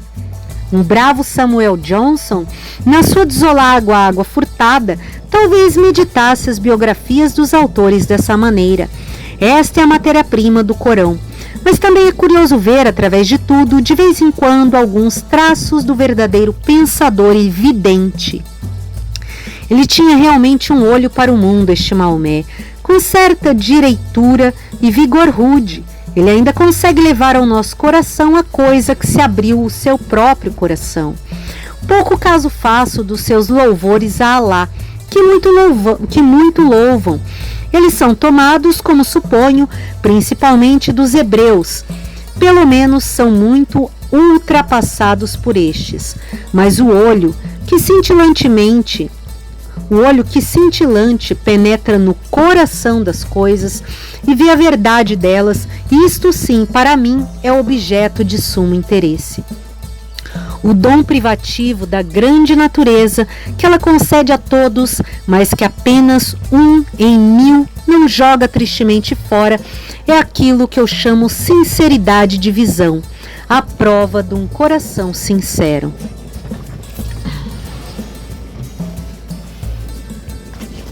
Cara, Maomé não podia fazer milagres. Muitas vezes respondia impacientemente: eu não posso fazer milagres, dizia. Sou um pregador público designado para proteger estes ensinamentos a todas as criaturas. Todavia, o mundo, como podemos ver, havia desde o princípio sido realmente um grande milagre para ele. Contemplai o mundo, dizia ele. Não é maravilhosa a obra de Alá? Em tudo um sinal para vós, se os vossos olhos estiverem abertos. Essa terra, Deus fê-la para vós, indicou caminhos nela. Vós podeis viver nela, ir de um lado para o outro. As nuvens da região seca da Arábia são para Maomé muito maravilhosas. Grandes nuvens, diz ele, nascidas no seio profundo da imensidão das alturas, de onde elas vêm. Pairam ali os grandes monstros negros, despejam seus dilúvios na água para reaviventar uma terra morta, e a erva brota, e brotam palmeiras altas e copadas com seus cachos de tâmaras pendurados ao redor. Não é isto um sinal? E também o vosso gado. Alá fê-los serviçais, criaturas mudas, transformam a erva em leite, tirais delas estranhas criaturas, o vosso vestuário, elas recolhem a casa à noite em filas, e acrescenta ele, são de honra e proveito para vós. Os navios também, ele fala muitas vezes de navios, enormes montanhas moventes. Eles estendem as suas casas de pano, seguem sulcando a água com o vento do céu a impeli-los. De vez em quando quedam-se imóveis. Deus retirou-lhes o vento, parecem mortos sem se poderem mover. Milagres? Exclama ele. Que milagres querei vós? Não estáis vós próprios aqui? Deus fez-vos, modelou-vos de um pouco de barro. A princípio, fostes pequenos, apenas alguns anos antes não existíeis. Tendes beleza, força, pensamentos, tendes compaixão uns com os outros. A velhice desce sobre vós com os cabelos grisalhos, A vossa força degenera em fraqueza, afundai-vos e voltareis outra vez a não ser. Tendes compaixão uns dos outros, e isto impressionou-me muito. Alá podia ter-vos feito sem terdes compaixão uns dos outros. E como teria acontecido então? Isso é um grande pensamento direto, um relance de primeira mão no próprio fato das coisas. Vestígios rudes de um gênio poético, de tudo que é melhor e mais verdadeiro, são visíveis neste homem, um intelecto forte, mas inculto, visão, coração, um forte ser humano bravio. Podia sim ter se modelado em poeta, rei, sacerdote, em qualquer espécie de herói. Os seus olhos, é sempre claro que todo este mundo é miraculoso. Ele vê aquilo que, como antes dissemos, todos os grandes pensadores, os próprios escandinavos rudes, têm imaginado ver, que este mundo material, que parece tão sólido, é no fundo realmente nada. É uma manifestação visual e palpável do poder e da presença divina. Uma sombra suspendida por ele sobre o seio do vazio infinito, nada mais. As montanhas, diz ele, essas grandes montanhas rojosas, dissipar-se-ão, elas próprias, como nuvens, fundidas no azul, como as nuvens se fendem para não mais serem. Ele figura a terra à maneira árabe, diz-nos Sale, como uma imensa planície ou prato raso de terra, com as montanhas postas ali a segurá-lo. No último dia, em que estas desaparecerem como nuvens, toda a terra se embrulhará, se desconjuntará e revolverá, e como pó e vapor se sumirá no inane. Alá retira sua mão dela e ela cessa de existir. O império universal de Alá, presença em toda parte, num inefável poder, de um esplendor e de um terror inominados, como a verdadeira força, essência e realidade de todas e quaisquer coisas. Era continuamente claro para este homem o que os modernos tratam pelo nome de forças da natureza, leis da natureza, e não figuram como coisa divina, nem mesmo sequer como uma coisa, mas como um conjunto de coisas bastante não divinas, curiosas, vendáveis, boas para mover navios a vapor. Com as nossas ciências e enciclopédias, estamos aptos a esquecer o divino nesses laboratórios nossos. Não o deveríamos esquecer. Uma vez isso bem esquecido, não sei o que será digno de lembrança. A maior parte das ciências, penso eu, seriam então uma coisa verdadeiramente morta, mirrada, contenciosa e vazia. Um cardo no fim do outono. A melhor das ciências sem isto seria apenas um tronco morto. Não a árvore crescente e a floresta que está sempre a dar nova madeira, além de outras coisas. O homem também não pode conhecer, a não ser que saiba adorar de alguma maneira. De outro modo, seu conhecimento é uma pedantice e um cardo morto. Muito se tem dito e escrito sobre a sensualidade da religião de Maomé. Mais do que seria justo. As indulgências, criminosas para nós, que ele permitiu não foram de sua instituição. Encontrou-as praticadas e refutadas desde tempos imemoriais na Arábia.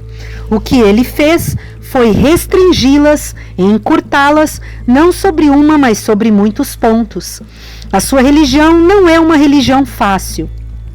Com rigorosos jejuns, abluções, fórmulas estritas e complexas, orações 5 vezes ao dia e abstenção de vinho, não triunfou por ser uma religião fácil, como se qualquer religião ou coisa dependesse de religião, pudesse triunfar com isso. É uma calúnia que se faz aos homens dizer que são despertados para a ação heróica pelo bem-estar, esperança de prazer e recompensa, ameixas de compota de qualquer espécie neste mundo ou noutro. No mais insignificante mortal dormita algo de mais nobre. O pobre soldado praguejador, alugado para ser fuzilado, possui a sua honra de soldado. Ele põe honra de soldado entre aspas, diferente dos regulamentos de caserna e do xelim por dia. Não é por saborear coisas doces, mas por fazer coisas nobres e verdadeiras e manter-se sob o céu de Deus, como um homem feito por Deus, aquilo que o mais pobre filho de Adão inconscientemente anseia. Mostrai-lhe o meio de fazer isso, e o mais bronco camponês se inflama num herói. Injuriam gravemente o homem aqueles que dizem que ele se deixa seduzir pelo bem-estar. A dificuldade, a abnegação, o martírio, a morte são os incentivos que atuam sobre o coração do homem. Ateia a genial vida interior dele e despertais uma chama que consumirá todas as suas mais baixas aspirações. Não é a felicidade que ele almeja, mas algo de mais nobre. Vê-se isto até nas classes frívolas, com seus pontos de honra e coisas semelhantes. Não é lisonjeando os nossos apetites, não, mas despertando o heróico que dormita em cada coração, que uma religião ganha prosélitos. O próprio Maomé, apesar de tudo que dele se tem dito, não era homem sensual. Erraremos consideravelmente se reputarmos este homem como um voluptuoso vulgar, inclinado principalmente aos prazeres baixos e até a prazeres de qualquer espécie. O seu sustento era dos mais frugais, a sua dieta usual, pão de cevada e água, algumas vezes durante meses nunca se acendia o lume na sua lareira. Recordam com justo orgulho que consertava os próprios sapatos, remendava a própria capa. Um homem pobre, trabalhador árduo, mal provido, descuidoso daquilo, porque os homens vulgares labutam. Não um homem mau, devo dizê-lo, com alguma coisa melhor nele do que a avidez de qualquer espécie. Senão estes bravios homens árabes que combateram e avançaram a seu lado durante 23 anos, sempre em contato estreito com ele, não teriam reverenciado assim. Eram homens bravios, irrompendo em cada momento em brigas, com toda espécie de sinceridade feroz. Sem verdadeira virilidade e valor, ninguém os podia ter comandado. Chamavam-lhe profeta, dizei vós? Sim, ele estava ali, face a face com eles, despido, não envolto na auréola do mistério, costurando visivelmente a sua própria capa, reparando seus próprios sapatos, combatendo, aconselhando, compartilhando conhecimento, dando ordens no meio deles. Eles devem ter visto que qualidade de homem ele era. Chamai-lhe vós o que quiseres. Nenhum imperador com sua tiara foi obedecido como este homem envolto numa capa que ele próprio consertava. 23 anos de provas realmente duras, parece-me que só por si são bastantes para lhe justificarem o título de verdadeiro herói. As suas últimas palavras são uma prece, jaculatórias, entrecortadas de um coração de luta, em esperança tremente para voar para o seu Criador. Nós não podemos dizer que a sua religião o fez pior, fê-lo melhor, bom, não mal.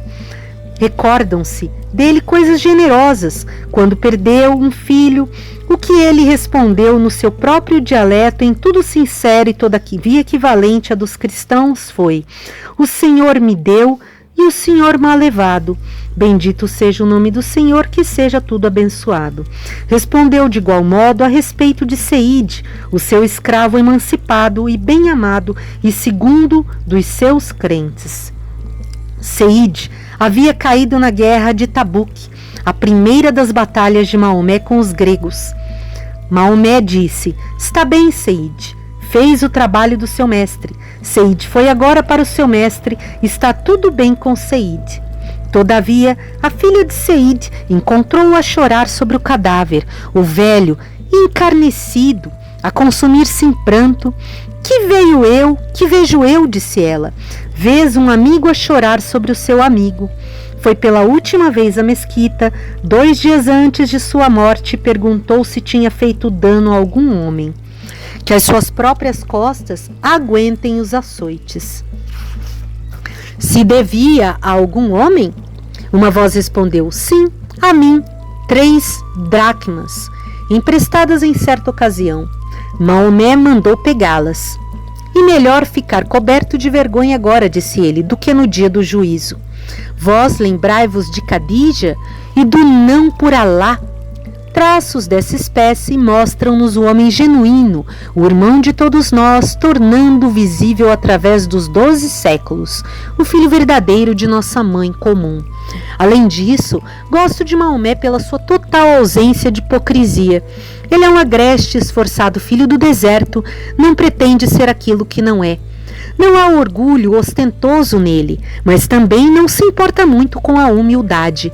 Apresenta-se como pobre, com capa e sapatos remendados por ele. Fala com simplicidade a toda a espécie de reis persas, de imperadores gregos, sobre o que eles estão obrigados a fazer. Sabe bastante bem a respeito de si próprio, a respeito que a ti é devido. Numa guerra de vida e morte com os beduínos, não podiam deixar de acontecer casos cruéis, mas também não faltaram atos de misericórdia, de piedade e generosidade, nobres e naturais. Maomé não se desculpa de uns, nem se vangloria dos outros. Cada um foi o ditado livre do seu coração, requerido no momento próprio. Um homem que não tem papas na língua. Desperta nele, se o caso exige, uma ferocidade cândida. Ele não esmiuça os assuntos. A guerra de Tabuque é uma coisa de que frequentemente fala. Os seus homens recusaram-se, muitos deles, a marchar nessa ocasião. Queixavam-se do calor, de que precisavam de fazer a colheita e do mais. Ele nunca pôde esquecer isso. A vossa colheita dura apenas um dia. Que será a vossa colheita de toda a eternidade? Calor? Sim, está quente, mas o inferno ainda será mais quente. Algumas vezes reponta nele um sarcasmo áspero. Diz para os incrédulos: vós tereis a justa medida dos vossos atos neste grande dia. Eles ser-vos-ão pesados, e o vosso peso não será leve. Em toda parte, ele fixa o assunto nos seus olhos, ele vê-o, e seu coração fica de vez em quando como que emudecido pela grandeza do assunto. Seguramente, diz ele, essa palavra no Corão vale algumas vezes por si própria como uma sentença. Seguramente. Não há diletantismo neste Maomé. Do que se importa é de reprovação e salvação, do tempo e da eternidade, trata disso com tremenda sinceridade. Diletantismo, hipóteses, especulações, certa busca amadorista da verdade, brincando e coqueteando com a verdade, isso é o mais grave dos pecados, a raiz de todos os outros pecados imagináveis. Consiste em coração e em alma. Consiste em o coração e a alma do ser humano nunca terem estados abertos à verdade, vivendo em vã aparência. Tal homem não só profere e produz falsidades, mas é ele próprio uma falsidade. O princípio moral e racional, centelha de divindade, está profundamente submerso nele em quieta paralisia de vida-morte. As mesmas falsidades de Maomé são mais verdadeiras do que as verdades de tal homem. Ele é um homem sincero, suave, polido, respeitável em alguns tempos e lugares, inofensivo, sem dizer uma palavra áspera para ninguém, muito puro, precisamente como o ácido carbônico é, que é morte e veneno. Não queremos afirmar que os preceitos morais de Maomé tivessem sido sempre da espécie mais superfina. Todavia, pode dizer-se que havia sempre neles uma tendência para o bem, que eles são ditados verdadeiros de um coração que mirava o que é justo e verdadeiro. Não há aqui o perdão sublime do cristianismo, voltando a outra face quando uma foi esbofeteada. Tendes de vos vingar, mas deve ser com medida, não demasiado ou além da justiça. Por outro lado, o Islã, como qualquer fé grande, visão para dentro da essência do homem, é um perfeito igualizador dos homens. A alma de um crente sobrepuja todas as realezas terrenas. Todos os homens de acordo com o Islã são iguais. Maomé não insiste na beleza de dar esmolas, mas na sua necessidade. Ele especifica a lei do quanto tendes que dar e fica a vosso risco e não o cumpris. A 10ª parte do rendimento anual de um homem, qualquer que ele seja, é propriedade dos pobres, daqueles que estão aflitos e precisam de socorro. Dentro de si, Tudo isso é bom. A voz natural da humanidade, da piedade, da equidade que habita no coração deste rude filho da natureza fala assim: o paraíso de Maomé é sensual e o seu inferno sensual. É verdade, num e no outro há bastante que choca todos os nossos sentimentos espirituais. Mas devemos lembrar-nos que os árabes já tinham isso assim, que Maomé, em todas as mudanças que fez, suavizou e diminuiu tudo isso. As sensualidades piores são as obras de doutores, seus adeptos, e não obra sua. No Corão, muito pouco realmente se diz acerca das alegrias do paraíso. Elas são mais insinuadas que insistidas. Nem se deve esquecer que as mais altas alegrias, mesmo ali, são espirituais. A presença pura do mais alto, o mais alto aqui com letras maiúsculas, mais e alto, isto transcenderá infinitamente todas as outras alegrias. Ele diz: a vossa saudação será paz. Salam, tende paz. A coisa porque anseiam todas as almas racionais e procuram vamente aqui embaixo, como a bênção única. Sentar-vos-eis em assentos em face uns dos outros, todos os rancores serão tirados para fora do vosso coração, dos vossos corações, todos os rancores. Amar-vos-eis uns aos outros livremente. Para cada um de vós, aos olhos dos teus irmãos, haverá bastante céu. Com referência a isto, do paraíso sensual e da sensualidade de Maomé, de todos os capítulos mais melindrosos para nós, haveria muita coisa a dizer, que não é conveniente tratar aqui. Apenas farei 2 observações e com isto deixo o assunto ao vosso critério complacente. A primeira é-me fornecida por Goethe. É uma sugestão casual sua, que me parece bem digna de anotar. Numa das suas delineações nas Viagens de Meister, um conto de Goethe, Viagens de Meister, um herói encontra uma sociedade de homens com ideias muito estranhas, uma das quais esta: nós exigimos, diz o mestre, que cada um do nosso povo se restrinja numa única direção. Vá contra o seu desejo num assunto e se obrigue por si mesmo a fazer a coisa que ele não deseja, deixando-lhe nós a maior latitude em todos os outros pontos. Parece-me haver uma grande justeza nisso. Gozar das coisas que são agradáveis. Não é nisso que está o mal. Onde ele está é em reduzir o nosso ser moral à escravidão por via delas. Que um homem se afirme rei sobre os seus hábitos, que possa e resolva sacudi-los quando haja motivo. Esta é a lei excelente. Que um ser humano se afirme rei sobre os seus hábitos, que possa e resolva sacudi-los quando haja motivo. Esta é uma lei excelente.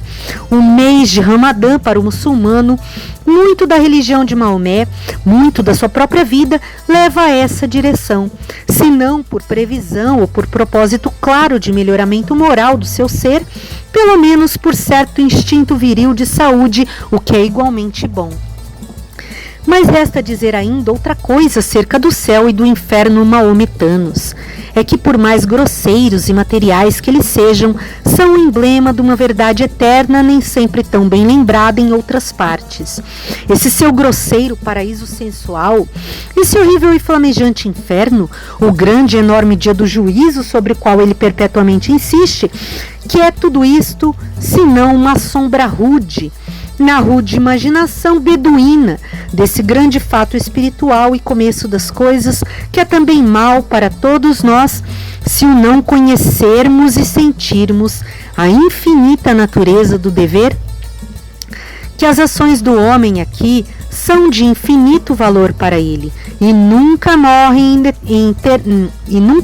nem terminam de todo, que o homem, com a sua pequena vida, sobe em cima tão alto como o céu e desce embaixo tão profundo como o inferno. E nessas 3 vintenas de anos do tempo jaz uma eterna e temerosa e maravilhosamente oculta. Tudo isto jaz uma eternidade temerosa e maravilhosamente oculta. Tudo isso se vincou como as letras de fogo na bravia alma do árabe. Como em fogo relâmpago se acha ali escrita, terrível, indizível, sempre presente a ele. Com convicção explosiva, com sinceridade feroz e selvagem, balbuciando, ora articulando sem poder articular, ele esforça-se por exprimi-lo, incorpora-o naquele céu e naquele inferno, incorporado da forma que quiserdes. É a primeira de todas as verdades. É venerável sob todas as incorporações. Qual é o principal fim do homem aqui embaixo?